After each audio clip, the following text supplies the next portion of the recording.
Welcome to the ZimmCast, a program dedicated to bringing you what's new in agricultural marketing. The ZimmCast is the official podcast of AgWired and hosted by Chuck and Cindy Zimmerman. Hello and welcome to the ZimmCast. I'm Chuck Zimmerman. It's been a busy time for the ZimmComm team in the past few weeks. After the Tech Hub Live conference, it was on the way to the Southern Peanut Growers Conference, and then Ag Media Summit, the ACE annual meeting, and then the Farm Progress Show. In fact, I'm on my way home from the 2025 Farm Progress Show and thought I'd share some interviews here. So let's get started. Besides an interview with Rob Shaffer, who is an Illinois farmer, and he talked about the John Deere announcement about B30 biodiesel compatibility across all of their engine portfolio, I'm sharing an interview also with Andy Heggenstaller.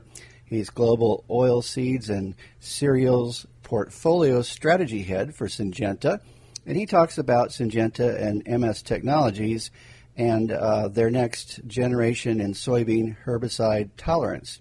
And then Craig Abell, National Executive Agronomist for Syngenta, who talks about a new soil-applied insecticide product soon to come to the market. So let's get started.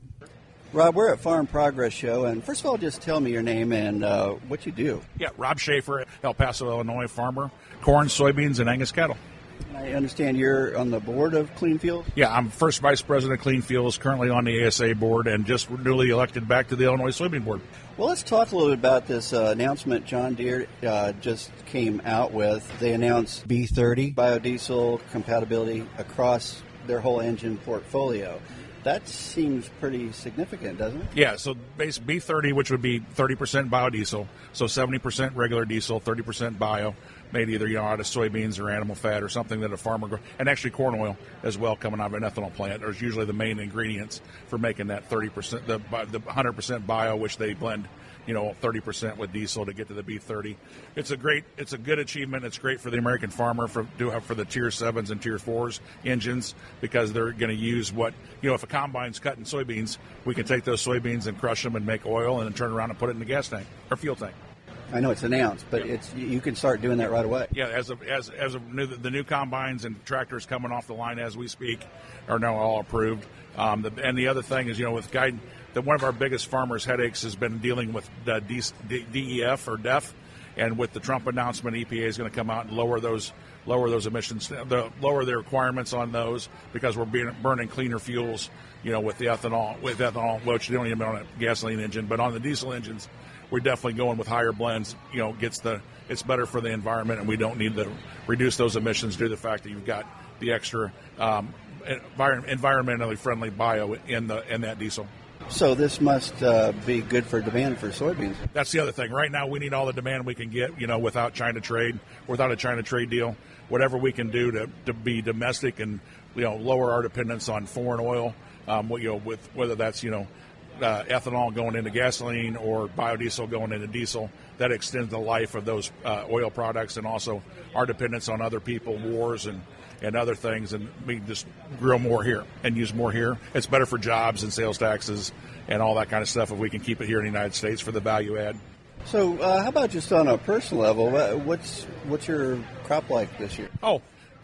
So we were on par we were setting up for a 24, which was 24 was a record on our farm, both corn and soybeans, as far as yield across all of our acres. We were on par for that until about the middle of July. We just got too hot for too long at night, so the corn couldn't respirate. We had 16 days roughly where the temperatures at night never got below 72 degrees, which corn needs to respirate and help build test weight, and also the tip back on the kernels during pollination. We had water, which you got to have two things. You got to have water, and you got to be able to, warm temperatures in the day, but as long as it can respirate at night, which we didn't get. So that'll take us off. We'll still be above our APHs, which would be our 10-year histories for our farms, but we're going to be below last year, which, in the environment that we are in with, $3.75 corn for cash and right at $10 beans, we need every bushel we can to squeak out from being broke this year, or even, make the red less red. Well, what do you think about the Farm Progress Show this year? Because You know, when it comes to weather, you never know. But what are we? I don't think we've ever seen it like this. No, I wish I could take credit for ordering 74-degree highs and 56-degree lows. Usually, I always tell people that the Farm Progress Show and the State Fair in Illinois are the two hottest weeks of the year. It was very hot during this year's State Fair. It was close over 105-degree heat indexes for those 2 weeks. But we nailed it on this deal. There's only been one other year I remember having to put on a pullover in the spring, in the morning when I got out of the truck.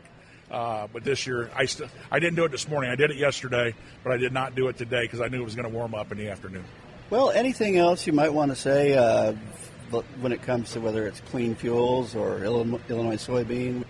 We hope everybody stays safe this harvest. We did have, unfortunately, we had one of my friends, his father's got killed in a grain bin accident last week.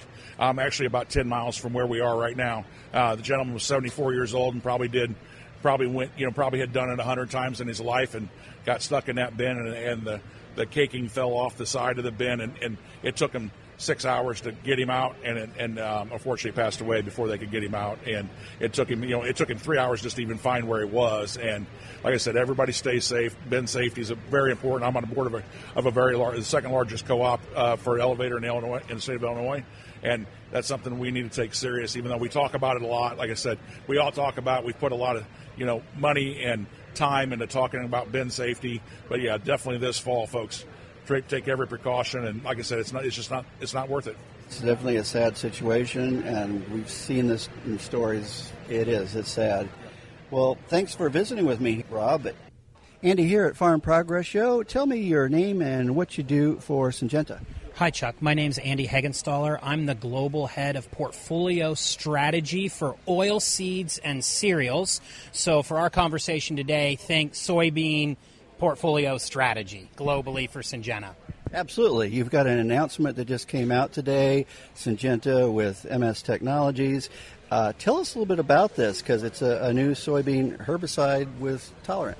Yeah, it's something we're really excited about, and here at Farm Progress today, the first time we're speaking publicly about it. Syngenta, as you said, with MS Technology, we have developed a new trait stack for herbicide tolerance in soybean. The plan is pending regulatory approval. The new soybeans with this trait, which I'll talk about a little bit here in a minute, would be available for farmers in 2029, pending regulatory approval. And this is a real exciting trait stack, because really what it's bringing new to the game is the widest options for HPPD herbicides on soybeans of any current or next generation trait stack. So what this trait is, Chuck, it's a breeding stack of the Enlist E3 trait, which your listeners will certainly have familiarity with, as well as another trait called FG72, which is providing tolerance to a wide variety of pre-emergent HPPD herbicides. And as I mentioned a minute ago, we've got a number of new herbicide soybean technologies coming to the market in the industry right now, kind of second half of this decade. This trait combination, of course, it'll allow application of 2,4-D, glyphosate, and glufosinate like farmers are used to with the Enlist E3 system, and will also bring, as I said, the widest optionality, and effectively any HPPD herbicide that gets a label for tolerant soy will be able to be applied on this soybean. So think products like mesotrione, bicyclopyrone, isoxaflutol. A lot of the chemistries today that are core to early season pre-emergent weed control in corn will now be available on this trait stack for soy. How significant is that going to be for your customer? I think pretty significant. Most farmers I know would say that weed management is one of, not maybe their only, but one of the most challenging aspects with soybean, especially as more and more weed populations are developing resistance to glyphosate. We're beginning to see that in some other chemistries as well. So having access to a new set of tools that has high efficacy against weeds that may be resistant to other post-emergent products, it'll just be an additional tool for farmers. The other thing it brings is some flexibility. If you think about it, let's say you plan to put corn on a field and something happens and you change to soy, the same similar type of chemistries, not in every case, but many of those HPPD chemistries that you would use for pre-emergent applications in corn will now be able, pending labels for these herbicides and these pre-mixed herbicides, will be able to be applied on these soybeans as well. I know this is an announcement that just came out, but have you talked to farmers about this yet, and to see, just get their feedback? We have. We did a lot of work over the last several years, really a lot of it in 2023 and 2024, getting feedback from farmers. Right now, you notice I didn't mention a name yet. We'll announce the name and the brand for this early next year. We have some work with farmers right now, having them help us on the name, but we spent a lot of time over the last couple of years having conversations with farmers about what their weed management needs in soy were, and we've heard a lot of interest from farmers to have access to additional herbicide tools for soybean weed management, and we think that this will be a new tool for those customers, those farmers that are interested or doing business with Syngenta or our brands. Well, besides this big announcement, anything else you'd like folks to know with what you're doing with Syngenta? Maybe the only other thing I would add that's pertinent to this discussion is at the same time that we've deregulated or in the process of deregulating this trait and we've constructed the stack to make the breeding in our pipeline, we've also converted our soybean breeding pipeline to a conventional base. And so you might say, well, why does that matter? What it's doing for us is, as what we've seen in the industry over the last decade, is there's always a new soybean herbicide trait coming out. Companies are switching and adding things much more frequently than we were 20 years ago. And so by moving our breeding program onto a conventional base, it allows us to accelerate genetic gain and bring new herbicide traits in as we need. So what does that mean to a farmer? Why does that matter? My expectation is the soybeans that are available in the market with this new trait stack from Syngenta and M.S. technologies in the late 2020s, we will actually see a pretty significant grain yield bump in these varieties as well. I think if you talk to a lot of farmers, what was their impression when E3 soybeans came out? And I'm simplifying and generalizing here, but I think a lot of farmers, and my personal experience is it was a great new weed management tool, but a lot of times some of those new E3 varieties didn't come out with as high a yield expectations as the Extend or Extend Flex soybeans farmers had been using. I think it's going to be a different game this time around, and because we've reorganized our breeding pipeline at the same time we've begun introgressing this new trait, I think we'll actually see this next generation of soybean traits from Syngenta have higher yield, and farmers experience not only access to some new pre-emergent weed management tools, but also see a nice bump and continued yield improvement in these soybeans. Well, thank you very much, Andy, for visiting with me here. We're at Farm Progress Show. I'm Chuck Zimmerman. Craig, here at Farm Progress Show, tell us your name and what you do for Syngenta. My name is Craig Abell. I'm National Executive Agronomist, and I reside in Mahomet, Illinois. Well, it's great to see you here, and we'd like to talk about an upcoming new product from Syngenta. This one to take care of corn rootworm, which is a significant problem for sure. Tell us a little bit about it, its name, and what we should be expecting. Well, it's an exciting time. So we have some new technology, and we refer to it as planazoline technology. So it's a new insecticide mode of action. It's being developed in several markets. We're here today to talk about the corn market, and we have a new product that's going to be into the corn market for corn rootworms called Opello. So it's an in-furrow application at planting time. It's very flexible to use. You can use water as a carrier. You can use starter fertilizer, pop-up fertilizer. We haven't found anything that it's not compatible with as of yet. So as you look at other things on the market, it's had some other products have had trouble in this space, and we've got a clean bill of health. It's a new mode of action, so it's a Group 30. So as we look at existing insecticides and also traits, this is a tool to take pressure off of both of those. As we know, the traits may not be as successful as they once were. We've got pockets in Iowa where we struggle for performance. Opello is going to be able to kind of level the playing field. So it's going to be effective on a non-traded hybrid, a conventional type hybrid, or a double pro. It's going to supplement rootworm control. And then in some of those really intense places, I'll throw Clinton, Iowa out, or northern Illinois, where we've got traits that are having 1 or 2 nodes being fed on. This is going to supplement that, and so you could have near perfect root system at harvest time if you supplement a trait with a Pello. Well, we mentioned rootworm. It controls other pests, though. Yeah, other look at wireworms, other soil grubs, other soil pests as well. So it is a broad spectrum product. So when are we expecting this to be approved? Well, we've been working on this project for about 10 years, and so we anticipate registration in September. We've got all of our homework done, so we're just kind of waiting on the magic stamp before we can start to market this to farmers in Illinois, Iowa, Nebraska, Indiana. Well, before we close, anything else you want to touch on that we didn't? No, it's exciting technology. It's something that has been used. I got a group here from Brazil.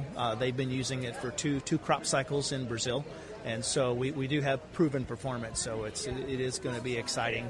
And at the same time, areas where farmers have struggled.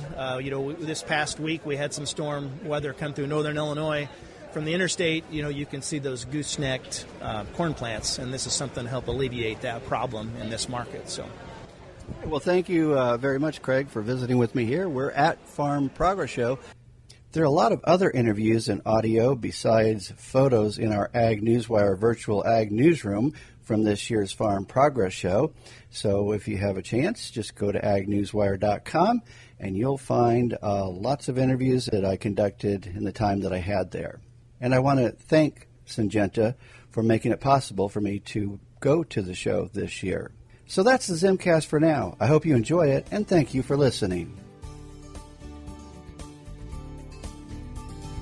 You've been listening to the ZimmCast, the official podcast of AgWired. Check us out at www.agwired.com to find out what's new in agricultural marketing.